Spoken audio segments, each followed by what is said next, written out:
હાસોટ પંથકમાં કીમ નદીમાં આવેલા પૂરના કારણે અનેક ગામોમાં ભારે નુકસાન સર્જાયું છે। પૂરના પાણી ઓસરતા હવે સરકાર અને તંત્ર રાહત કામગીરીમાં વ્યસ્ત બન્યા છે।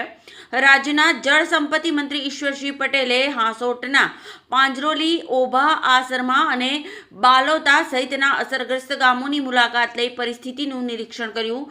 તેમણે ગ્રામજનો સાથે સીધી વાતચીત કરી અને થયેલા નુકસાન અંગે માહિતી મેળવી। મંત્રીએ અધિકારીઓને તાત્કાલિક સર્વે પૂર્ણ કરી અસરગ્રસ્ત ખેડૂતો અને પરિવારોને વહેલી તકે સહાય ચૂકવવાની સૂચના આપી છે।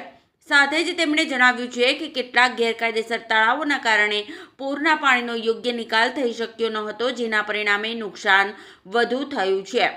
મંત્રીએ સ્પષ્ટ આદેશ આપ્યો છે કે પાણી સંપૂર્ણપણે ઓસર્યા બાદ આવા ગેરકાયદેસર દબાણો અને તળાવો સામે કાર્યવાહી કરવામાં આવે, જેથી ભવિષ્યમાં આવી સ્થિતિનું પુનરાવર્તન ન થાય।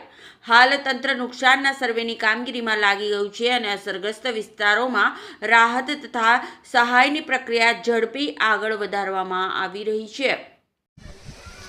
સર, હાંસોટ અને અંકલેશ્વર પંથકમાં પૂરની શું પરિસ્થિતિ છે અને તંત્ર દ્વારા કયા પ્રકારની કામગીરી કરવામાં આવી છે? કીમ નદીમાં 24 જુલાઈના રોજ પણ આ જ રીતે પાણી આવવાને કારણે વધારે વરસાદ પડવાને કારણે ઓભા આશ્રમમાં પાંજરોલી 3 ગામ ઇફેક્ટેડ હતા। ફરી પાછું જ્યારે આજે એટલે કે 1 વીક પછી ફરી ત્યાં વધુ વરસાદ પડવાને કારણે પાણી જે આવ્યું છે ને એ પાણીને કારણે ઓભા આશ્રમના પાંજરોલી અને પ્લસ બાલોતા ગામની અંદર પણ લગભગ 75થી વધારે ઘરોની અંદર પાણી ઘૂસ્યા છે કે જે કીમ ખાડીનું પાણી બેક મારીને આ ગામની અંદર વર્ષોથી પાણી આવતું છે, પરંતુ આ દબાણો મચ્છી તળાવના દબાણો થવાને કારણે આ ગામની અંદર પાણી ભરાયું છે।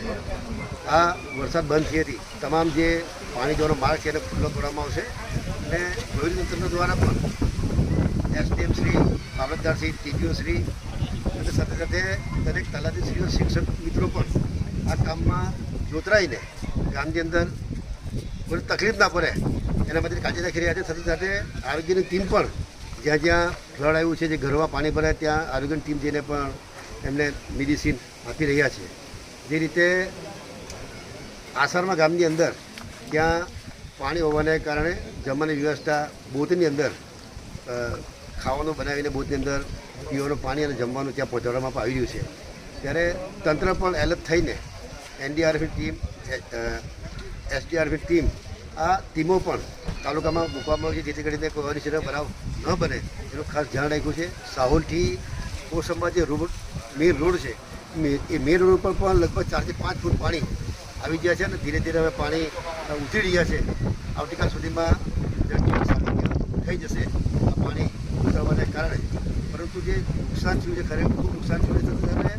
પરવરના માંડવાઓ હોય, તુરિયાના માંડવાઓ હોય, ભીંડા હોય, અનેક શાકભાજી પણ, તમામ શાકભાજી પણ નષ્ટ પામ્યું છે। ખેડૂતોને પણ ખૂબ નુકસાન થયું છે।